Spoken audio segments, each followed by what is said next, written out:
Hey guys, Joe here, the man who spent the last couple of hours, and I still am, laughing over the outcome of the fights last night. And I'm here, of course, to talk about UFC 293. It was a card that existed, and I wasn't excited for it, and it wasn't that great. But it does have some good discussion points. So, enough talk. Let's get to the fights.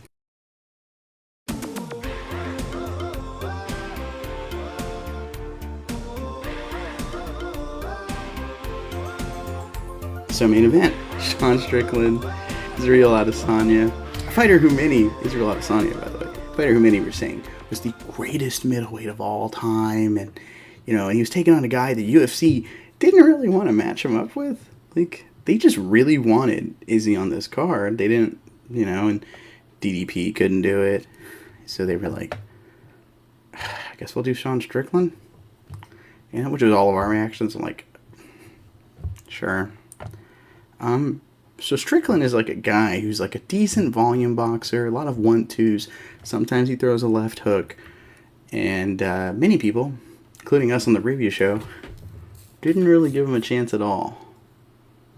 So he dominated Izzy for 4 rounds, just with like 1-2s and sometimes a left hook. A lot of forward movement. He checked kicks. And that was it. It was really funny. Just 4 rounds of him doing that. At the end of the first round, Izzy got leveled by a Strickland right hand, was nearly finished, and he came back, pretty well in the second round. I thought he won the second round. A close round, but I thought he won. I thought Izzy had, kind of got going, and I thought, okay, Izzy's going to just, had a hard first round, and he's just going to, ride it out again. But no, he had nothing really, it seemed like, for Strickland. He just seemed totally out of whack. I don't know if the knockdown rattled him, or if he was injured going into the fight, or if he got hurt during the fight, or if something going on in his personal life, or if the stars just, maybe the lights were too bright, not like metaphorically, like literally, like he had a hard time seeing. Or Strickland, I guess, just had the bigger dog in him. And man, I was howling laughing. I've been howling laughing constantly over this. Every time I think of it, I get like the giggles built up in me. Openly, I've mentioned this before. I'm very biased here because I'm an Izzy hater. I actually respect the fighter, and I respect the man because of course I do. I just find him really cringy, and I never root for him. I never root for him at all. And I'm not a Strickland fan. Like, there's things about him that are interesting and kind of fun, but there's also things that are just incredibly infuriating. But man, because I just don't think he's very good. But I had a really good laugh about this. I'll be honest. I had a really good solid laugh. I'm still laughing internally right now. I'm just trying not to laugh this entire recap. Because wow, what a performance by Strickland. He did a good job of doing his normal thing and just making it work. The simplest boxing, the thing you learn day one. He's not even a master of it. I want to stress, he's not like, this isn't like he mastered this simple concept. He isn't. He is not the master of the 1-2. He's not a master of the 1-2-3. He's not a master of the 3-2. He's not. Or 1-3. No, he's not. He's not the master of it. He just kind of did it. Like, he's pretty good at it. And he just kind of did it and moved forward while checking kicks, putting Adesanya on that back foot to make it harder to kick. No low line or straight kicks to the legs. At least not enough to stop this. There wasn't anything Adesanya did to stop his forward pressure and movement and momentum. And it worked. And this basic boxing just worked for 4 rounds. And it is hilarious. This is the second biggest upset of all time to me.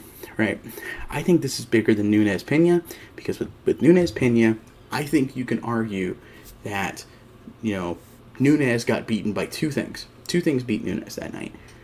The Homer Simpson game plan of Juliana Pena of just I'm not very good, so I'm just going to get destroyed, and if I survive, they'll be tired.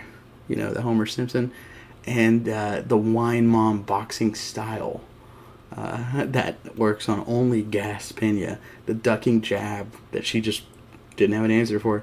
That's kind of funny, but it's very, very odd because here,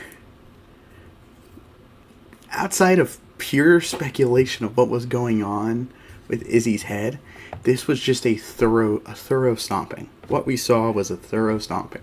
It wasn't like, it wasn't like Izzy, was having great success before he got knocked down in the first round. He wasn't. I thought Strickland was kind of winning it well before that, and I thought it was a 10-8 round, admittingly. GSP Sarah's number one. That's the best upset of all time, because I think Sarah went in there with a great game plan to exploit a striking hole in GSP's very good striking at the time. Constant shots to the ribs with the right hand as he circles. This is going to force George's hand as he circles to his left hand to kind of lower and bring that right hand up high. Getting the finish. Genius game plan and a stunning moment. And this isn't a genius game plan. This was just kind of the same thing he's always done. And man, Strickland is a guy I never expected to be champion. Now that I say that out loud, this is two guys who in a million years I never expected to be champion. And both of them got the belts by beating Adesanya. Again, I'm not trying to be this Izzy hater here, because I think this is wild to me. I am an Izzy hater. And I think this is a weird stat line because Izzy is a great fighter. Me being an Izzy hater, I just don't root for him. I don't like him. As a fan, I'm not a fan of his. And I don't like his fandom necessarily. But, at least the people I know that like Izzy, it's like, you watch 2 fights a year, you just like anime, and that's why you like this guy. That's kind of my gripe with particular members of his fandom. His personality is just really cringy, but he's a great fighter. He's a great striker, one of the better strikers in MMA history for sure. Mind-boggling. That said, no rematch. Let's just get. I want to avoid log jams. Let's just get going. Have DDP fight Strickland for the weirdest title fight in MMA history. I think that sounds fun. Let's ride this wave of memes until Izzy and Whittaker bounce back. That's another thing. Izzy and Whittaker just lost to the two weirdos of the division. Have you thought about that? Clean losses. Outright losses. Mind-boggling stuff.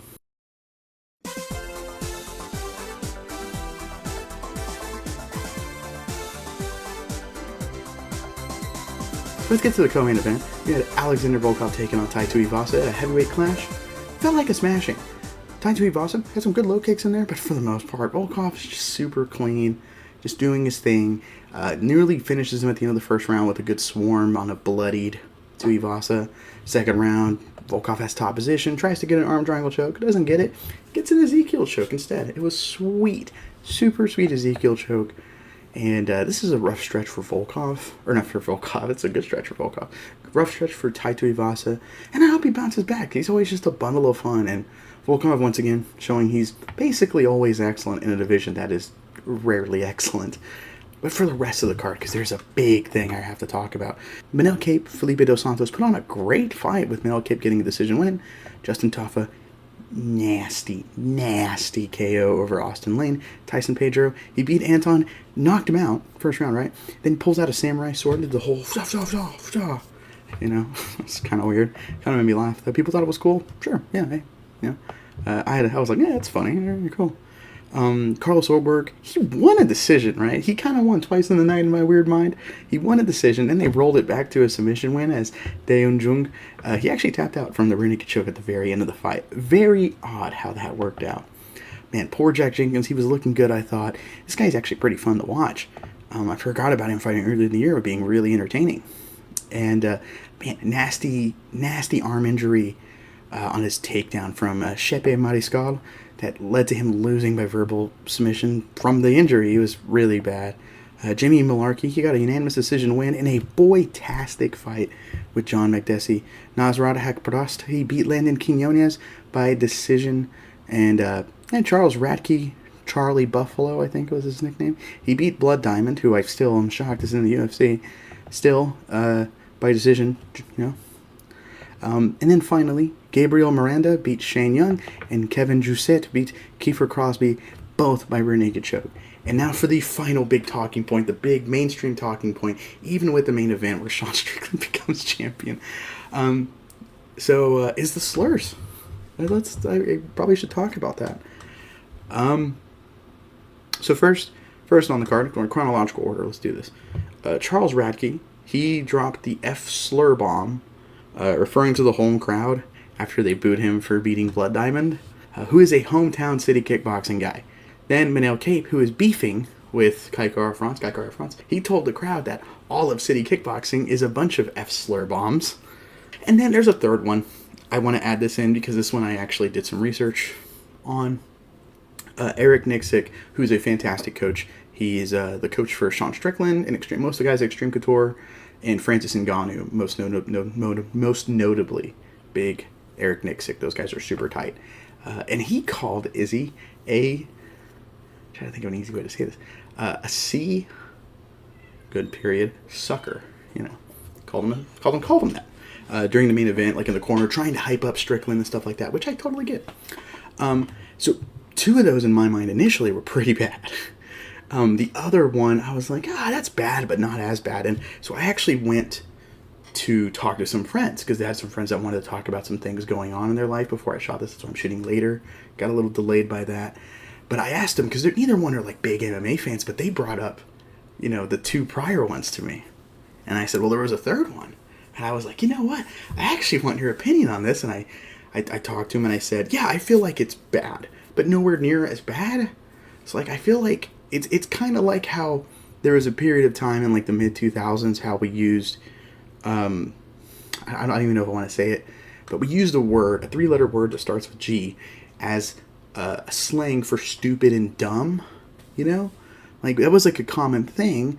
And then we just it just kind of fell out of style, either consciously for the moral reasons or subconsciously for the moral reasons, or it just kind of fell out of style, and I kind of feel like the one that Eric Nixick did is kind of similar, where it's like, it's not taken literal, it's taken as a POS, so it's like calling someone a POS, so to speak. It's not a literal term.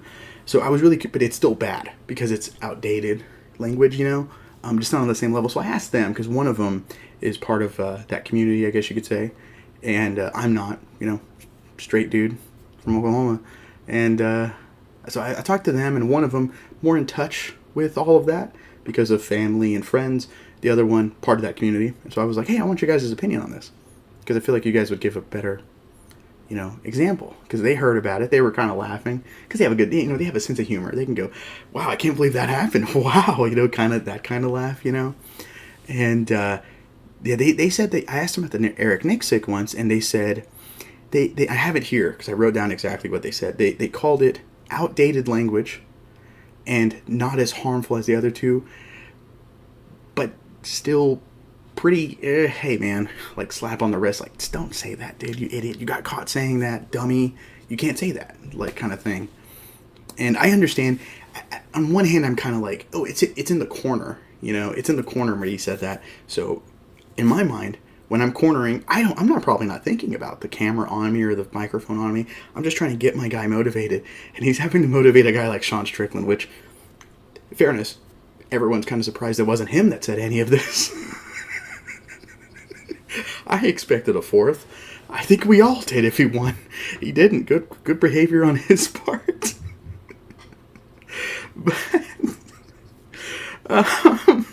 Sorry, it made me laugh way harder than it should have. Oh man, I was just imagining all the PR nightmares coming the UFC's way. I was like, oh man, you kind of have to just laugh at that situation, I suppose. Like, wow, this is bad, kind of thing. So the big thing that they not big MMA fans, and but they heard about it. They heard about this, and they were talking like, yeah, man, it's like any other sport. I feel like these guys are getting axed. Are they getting axed? No, I don't think they are. Because in, like, let's say LeBron James, any other sports thing, LeBron James come out, and you know how they do in the NBA, they'll have like an interview with the player right before they go into halftime in the locker room and stuff like that, and it's on television. They televise these little interviews. LeBron James drops, that word. He's out. He's gone. He's gone. Like, his legacy, his career is over. You know, it's just gone. The UFC, however, just kind of seemed to acknowledge. Dana White himself was like, they were just emotional and in the moment. You know, we can understand. They shouldn't do that, but we can help understand. Radtke in particular, he made a big apology about it on Instagram, kind of backpedaled, which is good. I gotta be honest, it's good. It's good you apologize in this situation. But at the same time, you still said it, man. Come on. You said it comfortably, too. Like, it's like part of his everyday language kind of thing. Like, yeah. You know, he said it with meaning and, like, purpose behind it. I don't know. It's kind of weird. Manel Kape, I will touch on this. He is an American. He's from Angola.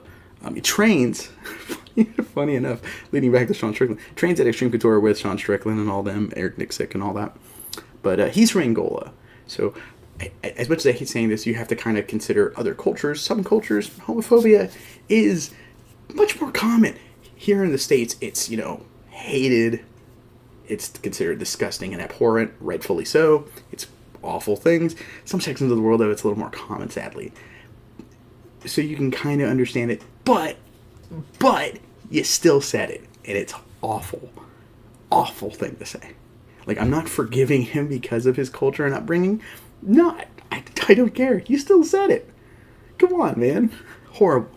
What a crazy heel turn for him, too, because he was starting to kind of build some respect back up. There is actually a chance, apparently, that these guys could get hit with legal trouble. I don't know if the UFC can, but I know those two individuals can. Apparently, based on like what Australian lawyers can do in that section, and the fact they said it in a public place with a microphone. Yeah. So, not good for those two. Idiots. Idiotic. Disgusting.